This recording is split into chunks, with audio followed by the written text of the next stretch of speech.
So funny story about John. He him and Valerie went to visit Christina up at South Lake Tahoe at her new place. And at 3 a.m, they thought they were getting robbed. And John took off and ran out in the front yard. And there's someone fumbling through the car. He turns the corner and John, what'd you find? Freaking bear, a mama bear and her cub. No. Yeah. Oh my God. So they were rummaging through the cars. It's the craziest thing. So there were two cars parked right next to each other. They opened one car door. We were parked really close. It did not hit Valerie's car at all. It like had squeezed in there, opened up the glove box, took lotion out of this other girl's car, decided it didn't want to eat the lotion, put the lotion down, closed the center console, and then just all the doors were open. And so, yeah, nothing was damaged. Craziest thing. They're so gentle and finesse with yeah, it those was claws. just weird how gentle the bear was being. Like, it didn't do anything to either car. It just went for the one that was unlocked, opened the door, and stuck its hand in the center console. It didn't damage anything at all. It was so crazy. I guess they'll go around like thieves. You know how they'll pop the door handle and see if anything's unlocked? They were doing that to cars, and they found her car unlocked. So. Too funny. Anyways, well, yeah, hey, good at times. least the U.S. Forest Rangers are doing their jobs, teaching those bears etiquette and to be polite and to not make a mess if they're going to go rummaging and pillaging through cars. Hey, if you want to wake up early on a Friday morning or Saturday morning, no easier way than having a bear rummage through your stuff. So, wow, we were up at 5. So impressed with you, John, getting out there, and he said, "John, yelled at the bear, ah, get out of here," and scared him away. She was very impressed. And then she told John not to tell me because when she first moved to Tahoe, she lived in this drug-infested crack apartment complex. It was so bad. Like, she's like, "You never come visit." I go, "I don't want to live. You know, I don't want to die. I know it's terrible."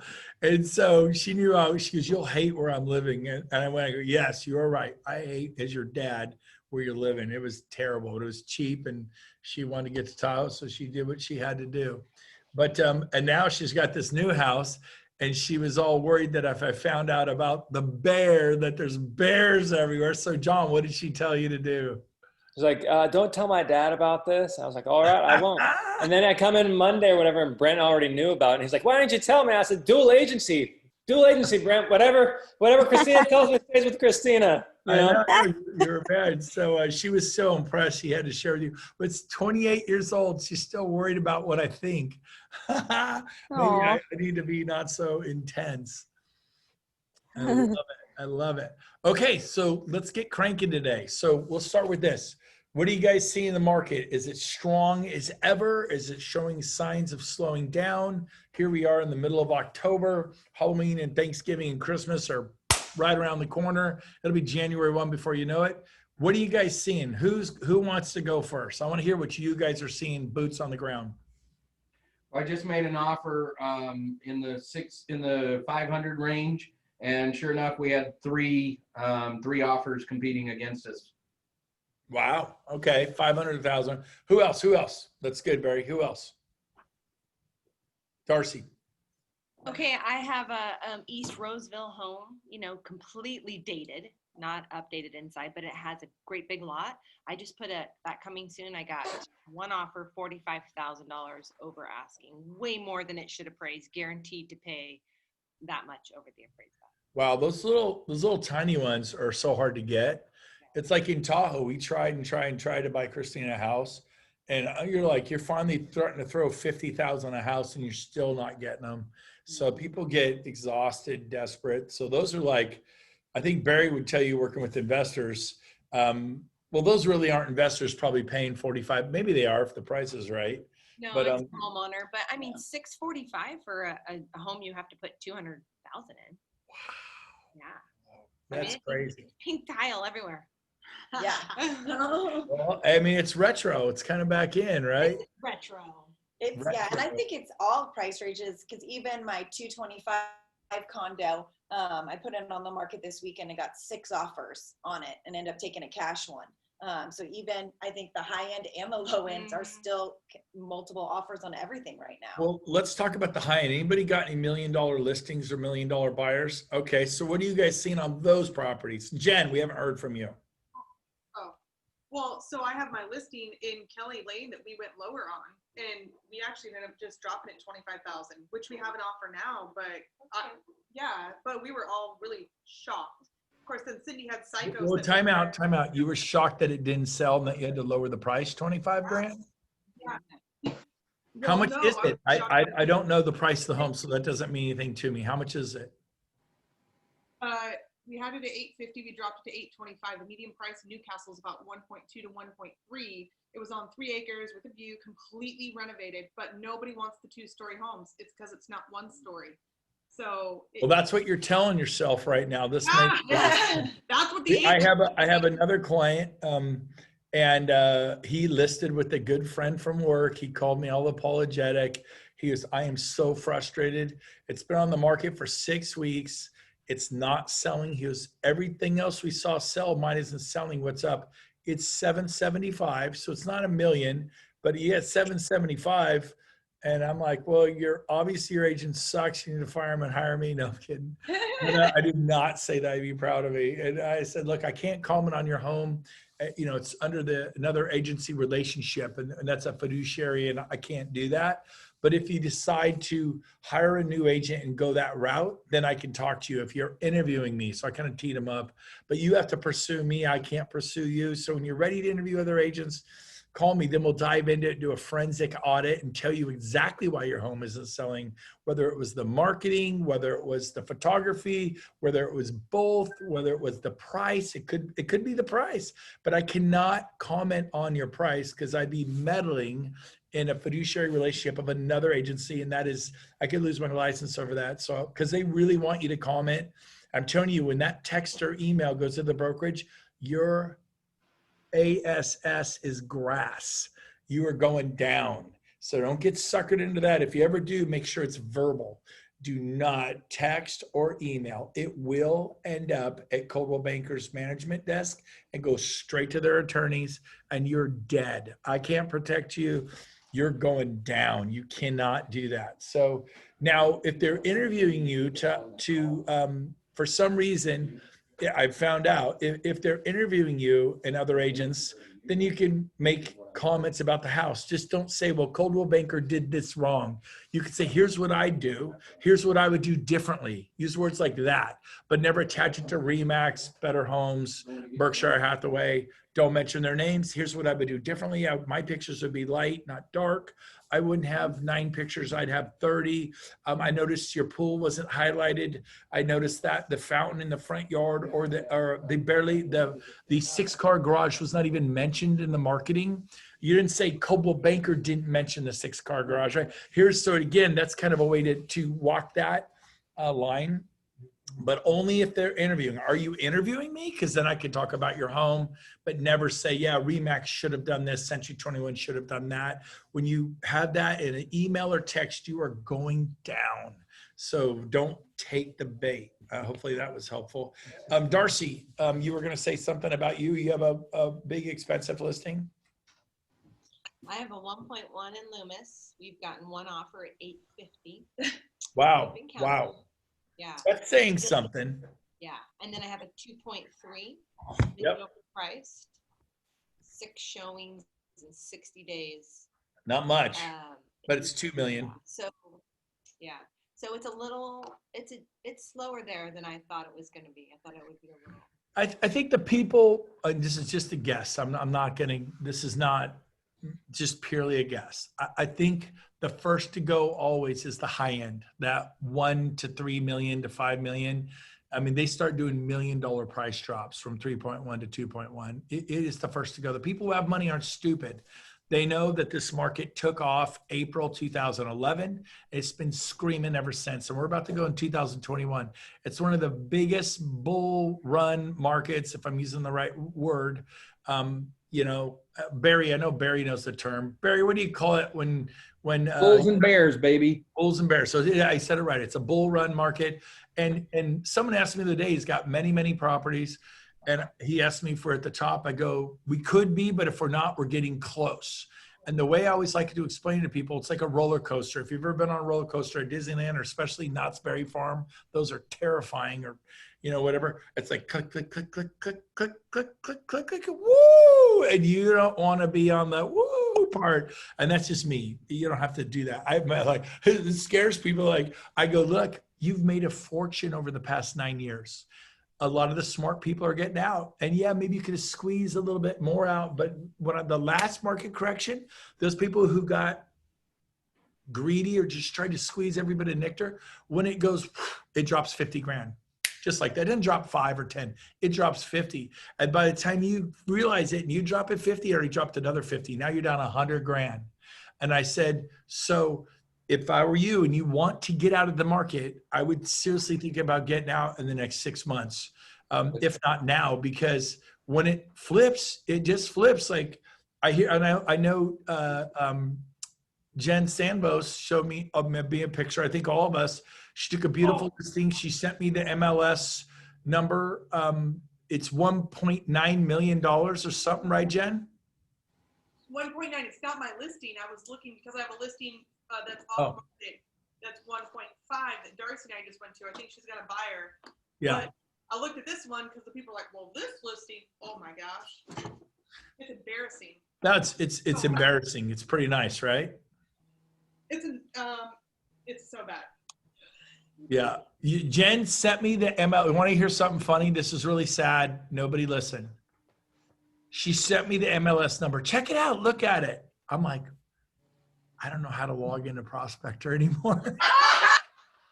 I literally go, what am I going to hell am I going to do with an MLS number? How about an address so I go to Zillow with the rest of the consumers in America and freaking look at it on Redfin or Zillow?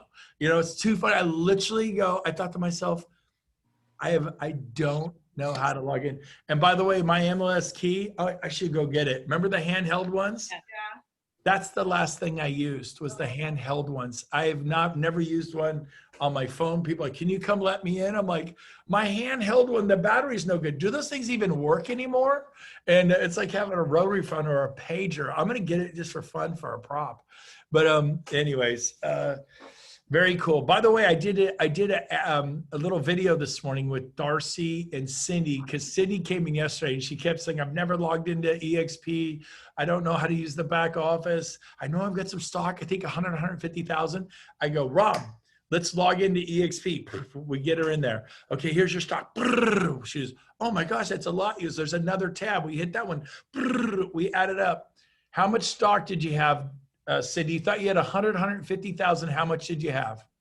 $350,000, baby. Woo! So, and all you did was stop selling real estate at Keller Williams and sell real estate at EXP, pretty much, right? Win stock awards. She did participate in the take 5% of your commission, so $500 of $10,000, and just buy a little EXP stock, squirrel it away to 10% discount. And if it goes up 10%, you're making 20% on your money, which is unbelievable. She made way more than 20% on her money. She made, I think you made, I'm gonna do the math in my head. He's not gonna do it right. 100% would be $60,000 because you put in 30. I put in 30. You don't have 60 of 350,000. I can't even mathematically. I know Barry's doing it right now. Barry, if she bought $30,000 worth of stock that she purchased and now it's 350, 100% would be $60,000, right? So she's at 350. I can't even do that math. What is it, Barry? So she bought 30,000, And now we're 350. and now it's worth What's the 350. percentage growth? Is that 3,500%? 350 divided by the 30,000.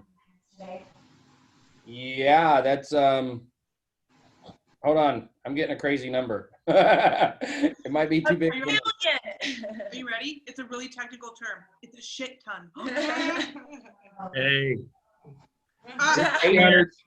857%. $10 in the potty can, Jen. $10 in the potty can. All right. So, what is it, Barry? 857%. How much? 857% growth. How many people have made that kind of money in the stock market? My adopted daughter put in 10 grand and it just took off, and she has Well, money hold on. How many years was it? over You got to divide it by 3. 11. Oh, okay. So How do you do that? Let's do it for fun. Do it, Barry. Come on. By the way, while Barry's doing that, Kit Carson's here today. He is from Las Vegas. I love this guy. Used to be in the political world, and he ran campaigns. He does what every ex-campaign manager does. He got his real estate license in Las Vegas. I love this guy. He was from Reno, moved down to Las Vegas with his new wife. I believe you're married, right, Kit? I am happily 3 years. 3 years, and he has just got licensed. How long do you have your real estate license now? Monday is when it went live. Congratulations, Kit. Way to go. Thumbs up, man. Welcome to the EXP family. We're glad you're here. No, I'm excited. That's awesome. 285%. How many listings do you So- have, Brent? John, can you tell John sponsor Kit? He's all excited. So, John, how many listings do you have, Kit? So Monday, today is what, Thursday? So in 4 days, by the way, I don't think I got a listing for a year and a half. So you've been here for 4 days. Do you have a listing? 4. Did you guys hear that? Kit's shaming you. He's making you look bad. I guess you got to back up. I did start as a wholesaler, so I do have experience. So it's not like I just Not went a in rookie. the dark. Right. Yeah, I got 4. That's awesome. You were in the wholesale world for how long?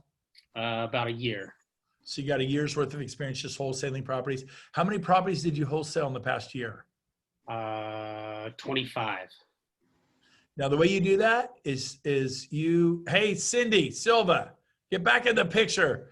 Here's how you get 25 wholesale deals. What does your shirt say, Cindy Silva? Hustlers, baby. Humble hustlers. I missed So- it. Okay. We got to hustle. My point is, I'm sorry. My point is that you got to hustle. I did not expect you to, yeah. Anyways, her shirt says humble hustle. You got to hustle. And that's why he's going to be successful in real estate. He did 25 wholesale deals in a year. He got 4 listings in 4 days.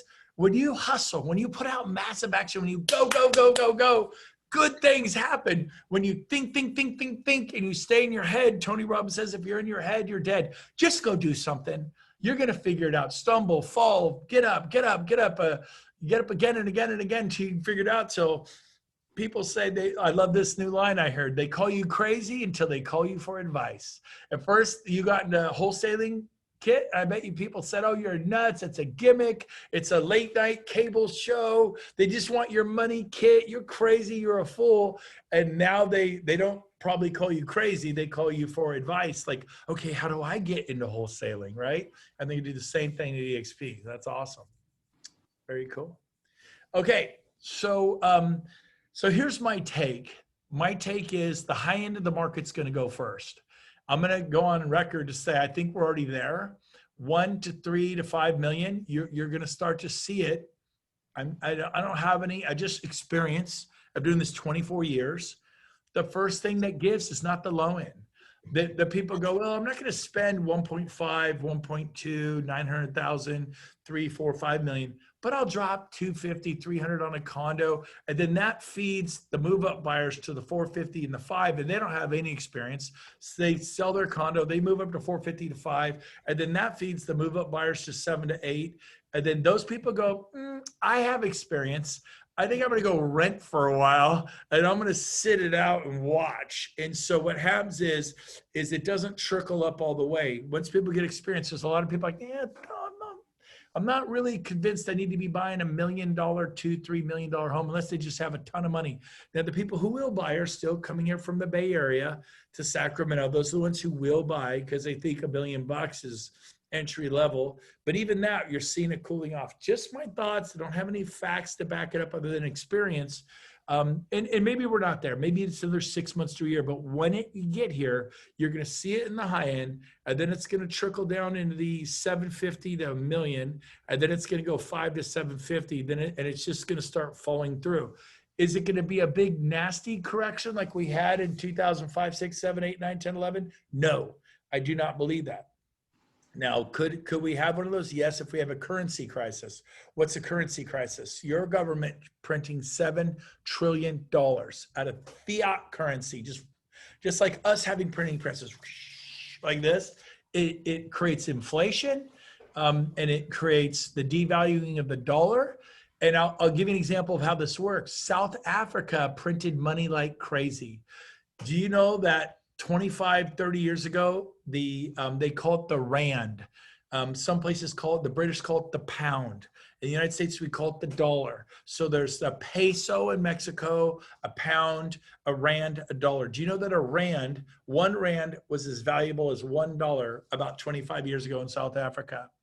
Do you know what a rand matches to the dollar now? 17 times less valuable. 17 times. So a lot of people say you should invest in gold and other things to hedge against that. But the point is this: if we have a currency crisis, it will affect the US markets. So now is the time to stay debt free. Now is the time to, you know, who made money in the crash? People who were debt free and had money to buy. I was hurting so bad because I was 39 years old and didn't understand it, that when the market changed to the bottom of April of 2011, I knew it. And I had a home in Fair Oaks on a greenbelt with the pool, 3-bedroom, 2-bath with the pool, 1,700 square feet on a greenbelt. And it was awesome. You know what the price of that home was? $110,000. My credit was so jacked up, I didn't have that, and I think it was 20% down. So I didn't have, you know, $22,000 or to buy it, or with closing costs 25. I didn't have 25 grand, and I didn't have the credit. And so I gave it to a guy who had money, an Indian dude, and he bought that thing like that. That home today, what is a 1,700 square foot home, 3-bedroom, 2-bath worth with the pool on a greenbelt in Fair Oaks, not Rancho Cordova, not Arden Park. What is that worth today? Anybody got to guess what that home is worth in Fair Oaks? A 1,700 square foot, 3-2 with the pool on a greenbelt in a great location, great shape. Anybody? Come on, take a guess. 550. Anybody else? No I just guess? sold one for 600, about that size, without a pool. So I'd probably say closer to 625. Okay. So I knew that home would go up to about 350, no problem. I did not think it would be 550 or Barry 600, but I knew it was a good deal. So I had a guy who'd been bugging me, really cool dude. In fact, I need to call him about EXP. And he goes, "You get a deal, call me, we'll pay cash, we won't bother you." And they did not bother me. They paid cash, we got it done. And he's like, "Any more of these given to me?" And he handed me an envelope this thick. In the envelope was hundreds and hundreds and hundreds and hundreds and hundreds and hundreds and hundreds and hundreds and hundreds and hundreds, and keep going for another 30. It was, I think, 55 $100 bills. And it was thick. 55 $100 bills is a thick envelope of cash. And I looked at him, I go, "I can't take this." And he goes, "You absolutely can take it. I want to say thank you. And I want to encourage you to keep bringing me those properties. Here's 5,500 cash, tax-free, record it, don't report it, whatever you want. Here you go." I'm like looking around, am I being videotaped? I mean, literally, like, I go, "What? You can't, no one had ever done that." And he understood the value because he had cash to get into the market when nobody else did. I went to Ken Dick, who was the broker for Keller Williams. He's like, "Yeah, if a client, the deal's closed, it's over. If somebody wants to hand you money, you can take money. It's over. It's on record. It's done. If someone wants to hand you $1 million, you can take $1 million." So I reported on my taxes, but I came home and gave my wife $5,500. But the sad part was we didn't have the down payment and the closing costs to buy. I didn't have the credit. And my credit was destroyed by 2011. And so if you will keep yourself out of debt, if you will get cash, you actually, the coming correction is, I don't think it'll be as bad unless we have a currency crisis. Then it's going to be bad. But I don't think we're going to have a currency crisis. I don't know. I'm just an optimist. But I'm telling you, we're going to have a correction. End of story. They kept saying it in 04, it didn't happen. They kept saying it in 05, it didn't happen. But in 06, it happened. Prices didn't drop to low 8, but the game was over in 06. People would fire Coldwell Banker, go to Remax, fire Remax, go to Keller Williams, fire Keller Williams and turn it into a rental. And M&M and Delta and Tyner and CJ Property Management blew up because people couldn't sell their homes. They turned them into rentals. And then they couldn't hold on to them by 09, 010 because their adjustable rates were, and it was just a complete colossal mess. I do not think we'll see a correction like we saw. In Lincoln, we were selling 6-bedroom, 5-bath KB homes. They're the cheapest homes made. They're like IKEA furniture. And they're not a great builder, but they were building 4,800 square foot homes, almost 5,000 square feet, 6-bedroom, 5-bath, and they were selling them for $793 a 5,000 square foot home. So you just someone in the Bay Area who can't buy a home for $793, and you go, you can move to Lincoln and just pick up an investment property. It'll be worth millions of dollars someday. And they would buy these like candy at $793, 6-bedroom, 5-bath. How could that go wrong? 5 years later, we were selling those homes for $255, $270, $293. It was a 68% correction in the market. I do not believe we will see anything like that. I could definitely see, again, no facts, no data, just 24 years of experience. I could see the market correcting 20%, no problem. Not 68%, 20%. So on $1 million home, that's 200 grand. On a $500,000 home, that's $100,000. And so tell people, I told my client, if you're a risk taker, if you have a propensity for risk and you want to roll the dice some more, keep it on the market for another year or two. I tell you, I don't know if we're at the top, but man, it's click, click, click, click, click, click, click. We're right there. We're getting there. We're going to be there. If not this spring, maybe another year or two, but it will give out. It always gives out. Historically, the one thing we know about history is it repeats itself when we have 80 years of this, of the market pulling back and growing and pulling back. It doesn't just go up forever. And everyone in 05, 06 says, it does, it's fine, you're crazy, everybody's making money, until they weren't, until they lost everything they had. And so be very careful. Now, if someone's not going to sell, if they're going to, what do I say to my buyers? Are you going to sell next 2, 3, 4, 5 years? No, I'm going to stay here for next. It's going to be my forever home. You should buy. Interest rates are 1.9, 2.2%. It'll correct it, then catch up and go again. It doesn't matter what happens if you don't sell. If you sell in the next 3, 4, 5, 6 years, you could get hurt. And so if you're going to sell then you should maybe think about buying right now. Maybe this isn't the best time for you to buy, because you could sell high and buy high and sell low. Sell for 50, 80, 100, 150, 200,000 less. So I'm honest with people. I had a woman in Lincoln, Caltrans engineer, went through a divorce. She had 5 children. She goes, I cannot make a mistake. My dream house is for sale in Lincoln. It's a Victorian. It's $485,000. It had been up at $750,000. She goes, I can afford it. Let's write an offer. I'm so excited. And so I'm preparing the offer. She calls me back. She goes, I just need to know one thing. I go, what's that? She goes, am I doing the right thing? I can't make a mistake. I have these 5 kids. I'm a single mom. I go, you want my opinion? She goes, yeah. I go, since you're asking my opinion, this is a colossal mistake. You're making the biggest mistake of your life. I mean, people want to buy a home, I'd sell a home, but you ask my opinion, you should absolutely not buy this house. She's like, what? I go, yeah, man, this market is falling like a brick. That home, I think a year and a half later, was on the market for like $310 or $280. It was like, it had dropped just like that. And she called me up, thanking me. I lost track over there. I know I didn't sell her house, but I could sleep at night. So if you're a seller, you get strong to sellers and go, man, you want to risk? There's a saying, you can't really say it to your sellers. You can say, I heard my partner say this. He said, pigs get rich, hogs get slaughtered. It's a famous saying. You just keep milking that blood out of a turnip, getting water out of a rock. You've made, Barry, that donut's looking good, baby. I haven't had a donut in 7 weeks. You're killing me, Smalls. Anyways, so I'm just teasing you. It looked delish. But where's my little protein bar with no sugar? Anyway, so just some thoughts on that.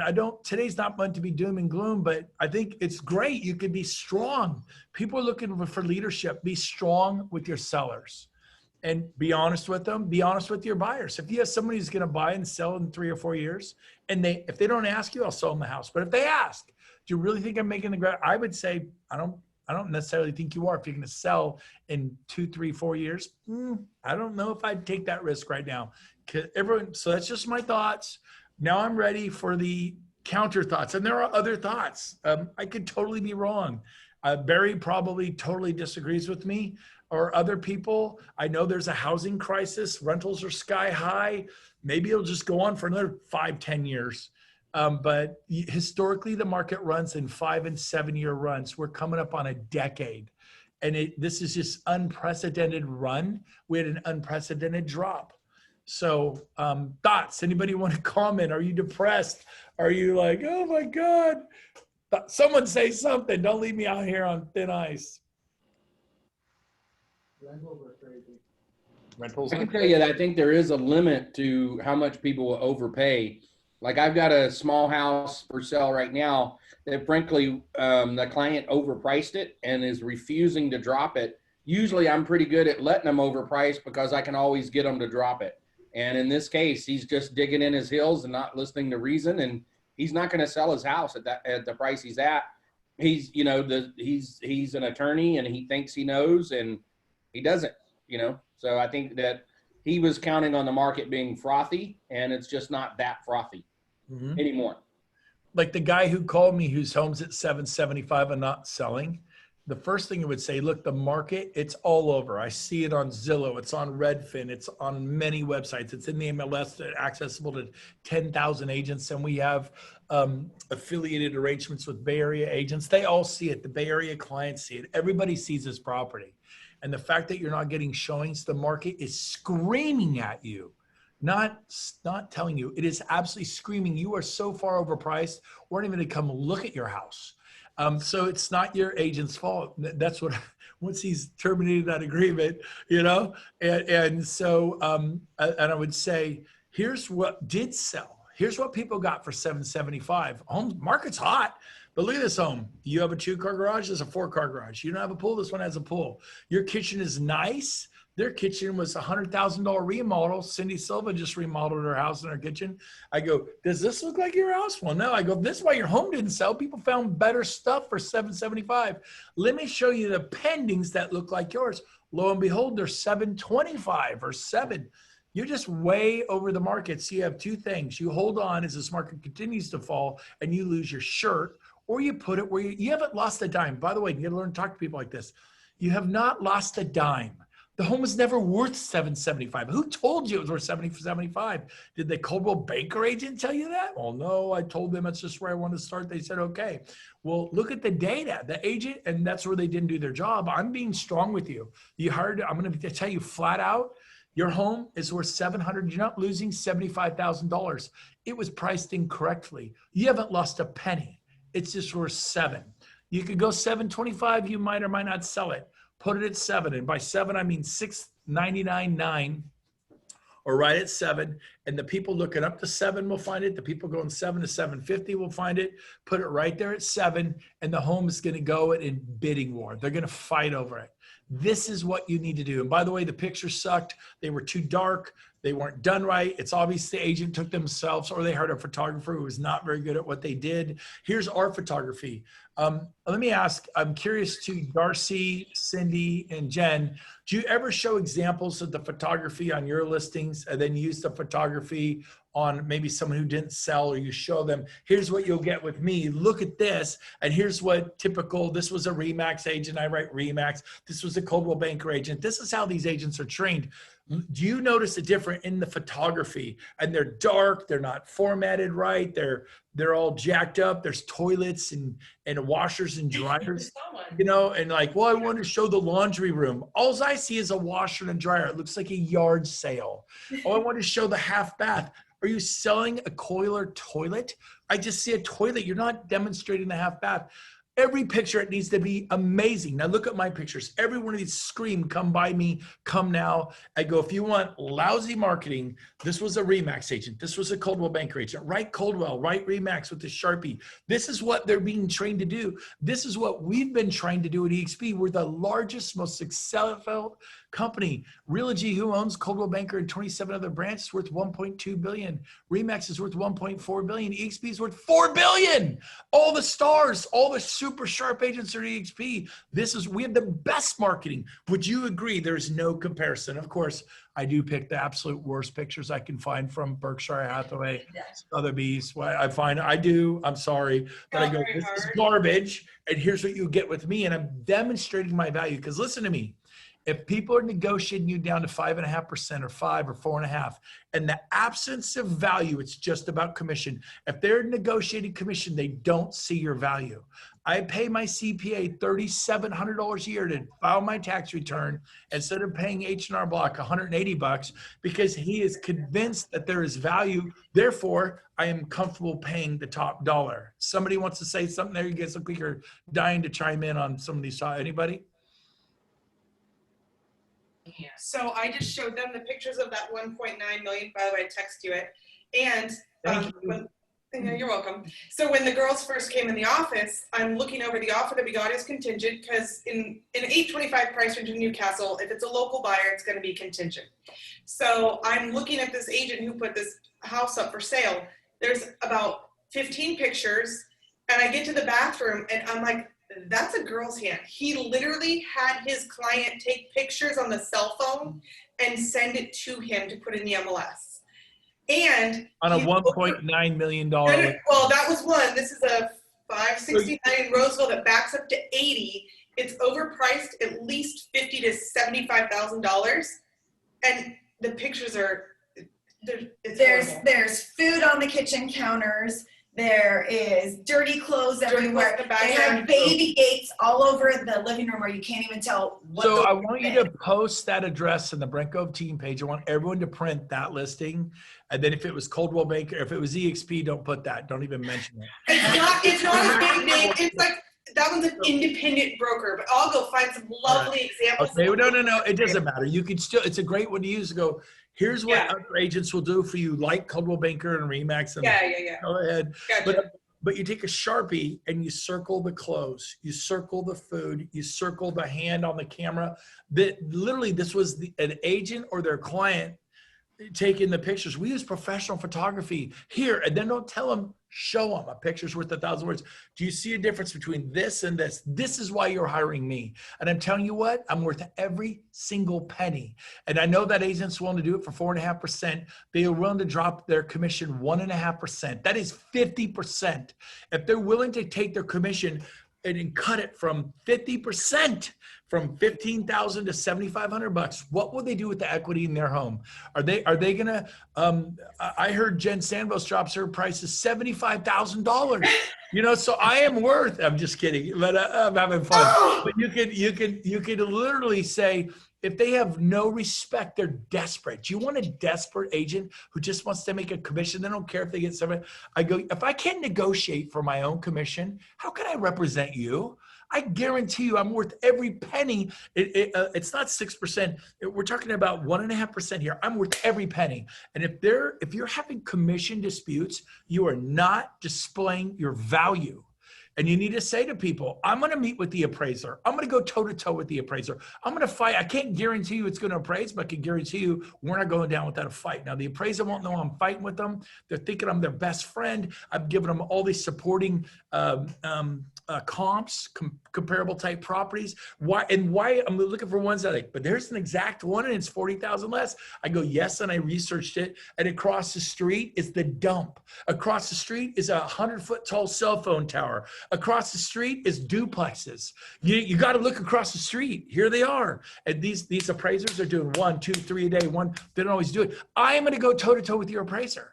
And I guarantee you most agents are afraid to talk to them because they think they could go to jail because they're told if you try to manipulate an appraiser, if you try to in any way influence the appraiser, you can go to prison and be fined. I said it wrong. You can be fined up to $10,000, lose your license, and go to prison. That is an absolute fact. But what people think is that it applies to agents. It doesn't. It applies to loan officers. I was like,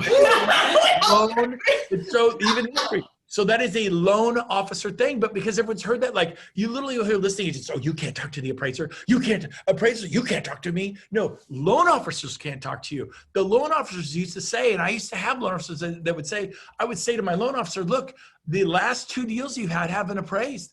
And I'm sorry, but if you can't get these properties appraised, I'm switching to law officer because Bill, every one of his are going through. So they would call the appraiser and go, Bob, I've given you 300 appraisals over the past 3 years, 4 years. I'm going to have to stop giving you. You better appraise that next home because I'm going to lose Brent Gove. I'm going to lose Cindy Silva. I'm going to lose Jen. I'm going to lose Darcy. I'm going to lose John Jennings. And I can't lose John Jennings because he gives me 25 loans a year. You better figure it out. And so what happens is it was part of the reason why our market went off the cliff because loan officers pressured appraisers with, you're going to lose your source of income.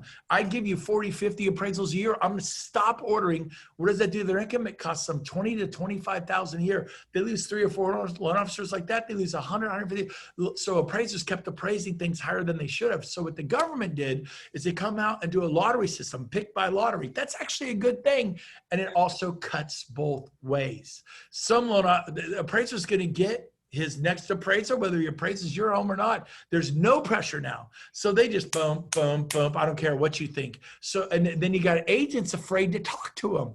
Not me, baby. I'm going to be there. And when your agents can be afraid to talk to them, I'm going to be there super nice, making them my best friend, showing that you want me in your court. If that thing drops $40,000 a week before close of escrow, here's what the buyer says. Well, I ain't paying $40,000. I don't even have the money.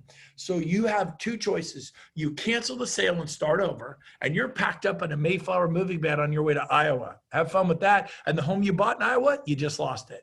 Or you just take a $40,000 bath a week before close of escrow. What do you want to do, Mr. Seller? There are even things called review appraisals. You could have it appraised and they do a review appraisal in the midnight hour, 3 days before close. And they're like, nope, I don't like this appraisal. Something's funky with it. So you got to talk to people strong and advise them about click, click, click, click. It's going to go down. You know, you got to find a way to say pigs get rich, hogs get slaughtered. You don't want to be a hog. You've made a ton of money. Get out of this market, and I can let you rent back for 6 months. We're not ready to move. Sell it now and I'll get your rent back. I can guarantee it. I can absolutely guarantee anyone a rent back because if we don't get it, we won't sell. So if we sell, it's because we got the rent back. I can get you the rent back. I'm your guy. And guess what? I get 6% all the time. It's a non-issue. And I go, and we offer out 2.5. Why am I offering out 2.5? Because those agents, Manu and John and Valerie and Jen and Darcy and Cindy and Megan and Kit, they just run people around their car, buy them a cup of coffee at Starbucks. They're not marketing your house. I'm marketing your house. So yes, I get 3.5 because I don't get 3.5. I'm spending money on photography and marketing and pay-per-click and boosting on Facebook. So yes, I get 3.5. They get 2.5. That's how it works. Do you want them to have the money and they're buying their clients a cup of coffee? Or do you want me to have the money so I can have the money to market your house? What is it you want? Now, of course, I'm over dramatizing, but that's, people are looking for leadership. You've got to be strong and do it. Man. Hey, Brent, can I add something like also that has to do with pictures and appraisals? I don't even know where the camera is on this. That's the top, baby. Where? There you go. Okay, so if you guys could see this, because we're see the before and after. Oh yeah, staging. So that is an example that I bring, and because also we've been getting a lot of drive-by appraisals. Now, what house do you think's it's the exact same room? One is virtually staged. It cost me $15. I don't know if you could see it. $15 to virtually fade it out. Touch your screen. Touch it. There we go. Oh, man. Okay. So that cost me $15. And let me tell you, do you think with a drive-by appraisal with a lot of offers over asking, I got it? Yes, I did. And yep. And so staging's worth, and it wasn't $15. You mean $1,500? No, it was $15. Virtual. That was virtual virtual staging. That wasn't even real staging. Oh, yeah. And that's a way to do it during COVID-19. Mm-hmm. And of course, we have Stephanie who stages for us. Any home, pretty much $1,400. The smaller ones, the little 3.2s. Bigger ones can go up to maybe $1,900. I've seen her charge. No, paid at close of escrow through proceeds. Easy sell, and the homes look great. Good job. So you guys, be smart. Think on your feet. Any other final questions as we wrap this up today? We're at the 45-minute mark. I want to honor your time. Questions, buyers, sellers, anybody? I have 2 things. One, today is the Made for More Mixer, right? So if you haven't signed up and you want to go, madeformoremixer.com, 5:30 at House of Oliver, free wine and charcuterie boards for as long as they last. And then I'll be there. Thank you. I'll be And then- drinking club soda with lime, but I will be there. Good. Thank you, Brent. And then my question is, I'm trying to figure out how to what would be the best way to write up a portfolio of houses. So like I got this buyer who's wanting to write up there's 4 listings. The seller wants to sell them all together.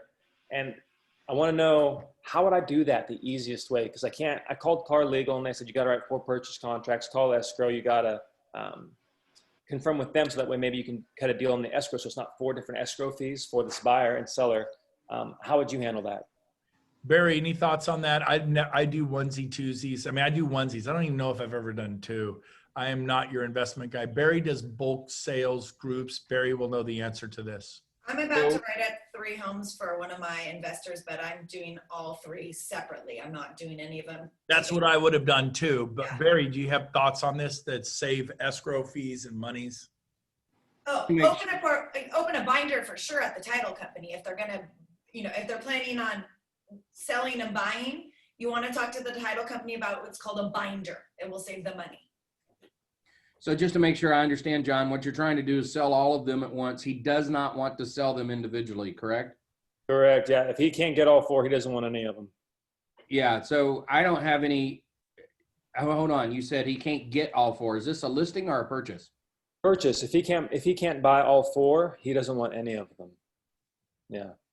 Okay. I apologize. I thought you were on the listing side of it. Yeah, I would just write 4 different offers. I would go to the title company and get a discount, but you probably could do that from the seller side. Are these properties listed or are they off market? Off market. And you already have a connection with the owner? With the purchaser, yes. The guy already has representation. He just doesn't want to put them on the market. So the other side has an agent, right? Correct.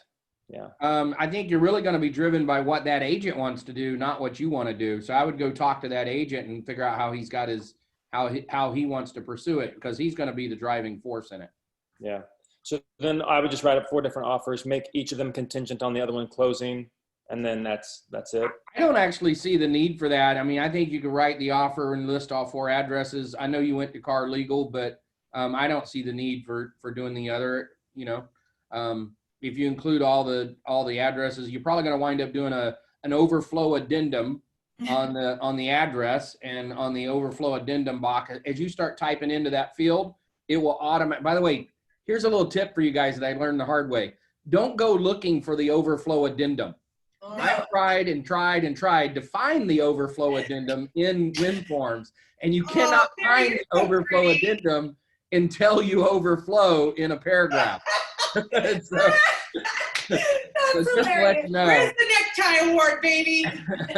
So anyway, so as you start typing in the address, hit comma, put in the other address, you should jump into an overflow addendum. And as long as you have them all listed, I don't think it's going to be a problem. But again, go to the listing agent and find out what he wants to do, because he's the one opening escrow. He's the one really doing it. Okay. Fair enough. Thank you. Hey, Barry's again hitting on something that I think we can often forget. It is so vital that you have a ton of communication with the listing agent. You ask them what they want, how they want it. Do you like Starbucks? I'm going to come bring you a Starbucks. I love you. Do you like, what is it you like? And then how do you want this offer? Who do you want for your title company? How would your seller want to rent back? How would they want to rent back? How long would they want? What do you think they want to pay? Ask a million questions, and then make friends with them. Bring them a gift. If you go to Apple Hill this weekend, bring them back a pie. Buy an extra 5 frozen pies, throw them in the freezer, and say, hey, I was just at Apple Hill. I brought you a pie. It's $14, best money you'll ever spend. People don't do that stuff. Get a bottle of apple wine. Hey, I was just at Apple Hill. I don't know if you drink wine, but I want to bring you a bottle of apple wine. If they don't drink wine, I've had people bring me whiskey and stuff. I don't drink whiskey. I give it to Jen Sanbos. But Hey, I do. Yeah. Me too. You got your whiskey shirt there, Jen. You're wearing your whiskey shirt. You'll love it. Okay, Cindy and I were putting in an offer for a dual client that we have on a property in Lincoln. It was multiple offers. The gal is also from Lincoln, and it came up. She's like, "Oh yeah, I'm going to Goat House tomorrow with some friends." And I said, "Amazing!" I was like, "I got you." And so I called because I'm friends with the owners of Goat House. So I called Kathy and I'm like, hey, there's an agent going named this, and I paid for, I don't know, like $25 worth for beer or whatever, and sent her a gift certificate to go there. Nice. But our offer got accepted. Our offer got accepted over Yeah, beer. yeah, Woo-hoo! So you could sneak over if they mention they're going to dinner tonight. You could show up and pay their bill. I paid Kurt Reisig's bill one night. He's a mortgage broker, never does anything for mortgage brokers. Guess who got invited to Kurt's multi-million-dollar lake house in Incline Village at Lake Tahoe? The keys are there anytime you want. He was so taken back that I just did it to be nice. I realize you can't always afford to do stuff like that, but do what you can do when you can do it. All it takes for evil to prevail in this world is for good men and good women to do nothing. Give, love, show, or come back to you in buckets, and have a great relationship with those listing agents. Text them, call them, email them, ask them, how do you like to be communicated with? How do I like to be communicated to? Who knows my favorite form of communication? Text message. I'm irritated by people who email me. It actually it puts me to, I emailed, did you get my email? I'm like, what an idiot. Who emails? That's so 1990, And I realize I'm an old dinosaur, but if you want to deal with me, you better become an old dinosaur. That's the way I like it. Text me. I hate instant message. I get them a week later. I don't know what's instant about them. I forget. There's nothing instant about instant message. Well, I WhatsApped you. I haven't looked at WhatsApp in a half a year. So you got to ask them. Some people hate text and they prefer email, or they hate text, they hate email. They want a phone call. So you better be calling them, and use different phones. They will screen you. Be smart. Use your child's phone. Come here, Junior. I'm playing Space Invaders. Give me that phone, kid. And then you call Kit Carson, and Kit goes, oh, I don't recognize them. I say, hey, Kit, how are you? You don't say you haven't been taking my calls, but he's like, dang, she got me. She used her kid's phone. Grab a neighbor, do whatever you got to do. Use a different phones, your husband, your wife's phone. Change phone numbers. Block it. You can actually block your number. But if they like to email, text, whatever, and then old school, go see them. Now you're at Coldwell Banker on Douglas, right? You're at Keller Williams in El Dorado Hills. Drop by and take the time. They mention they're at their office. Just go. Oh, don't say I'm going to come see you. That's weird. But go. If I said, Darcy, now you mentioned you have an office in Newcastle, and Darcy goes, yeah. I go, oh yeah, I'm heading down there right now. I'll be down there for a couple hours. Oh, that's cool. Then I'm Googling it. I find it. Guess who shows up with a basket? Guess who shows up when she mentioned she loves steak and I have a gift card to Morton's or Ruth Chris? And I go, she goes, are you trying to bribe me? Absolutely. Absolutely. I would do anything to have this listing. And if I get this, I will work so hard. I'm telling you, they will tell you what you have to do to win. And you may not get the deal. Somebody may outgun you, a cash buyer. But now Darcy remembers you. You're the one who gave her a $100 gift card to Ruth Chris or El Fryer or McCooney's because she loves McCooney's. And let me tell you, they will bend over backwards. They count you as a friend. When's the last time an agent gave you a $100 gift card or a $200 gift card or brought you apple pie from Apple? You will not forget the agent. This is a relationship business with our clients and the agents. Go next level. I'll end with this. If I had Tony Robbins sitting right next to me, he says this: what everybody else is doing, go, how can I add more value than they are? How can I add 10 times the value in being thoughtful and gratefulness in different services I offer, whether it's virtual staging, real staging, whether it's photography at a higher level? What is everybody else doing? Then you do 10 times more. When they come into your dentist's office, offer them a cup of coffee, give them something to eat, hand them the New York Times or the Wall Street Journal. Everyone goes in the dentist's office and they sit there bored out of their mind. What can I do different in my office? And every business is that way. And so bring value to the market. It will reward you beyond your wildest dreams. That's it for today, everyone. I love you guys. Oh, Barry, are you still there? Everyone, I saw your shirt you're wearing. There it is. I can't see in the picture. Right there, baby. There it is. You are wearing, and he's wearing it today. Same shirt is in the Caribbean. Very cool. So I knew I recognized that shirt from somewhere. You look good. All right, everyone.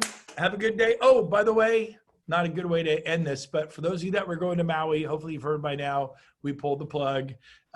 They're making people wear masks on the beach. We already lost a bunch of people. All my group rate discounts are out the window. It's still like $5,500, $6,000 per person who won the trip. That's with the group rate discounts. Without them, it goes to like 10 grand. It just, my cost goes to like $200,000. It's crazy. So they're acting crazy right now. Downtown Lahaina is actually boarded up. The Ritz-Carlton's barricaded off. They're doing weird stuff. And we don't want to be yell at your kids while you're having a vacation because the mask is here, not here. So we did postpone Maui. For those of you that won the trip, we are going. It will be May, Maui in May. Darcy, Cindy, did you pick dates yet? You were going to get back to me. You're working on it right now. Okay, I need the dates because of finals. We'll probably go the first or second week in May, we're thinking. We're trying to make sure we don't have it around finals for the kids. And so we can accommodate that. They're going to get back to us. Have a good day, everyone. We'll see you next Thursday, 10 a.m. right here. Love you guys. Bye-bye. Bye. Bye. Good night, John.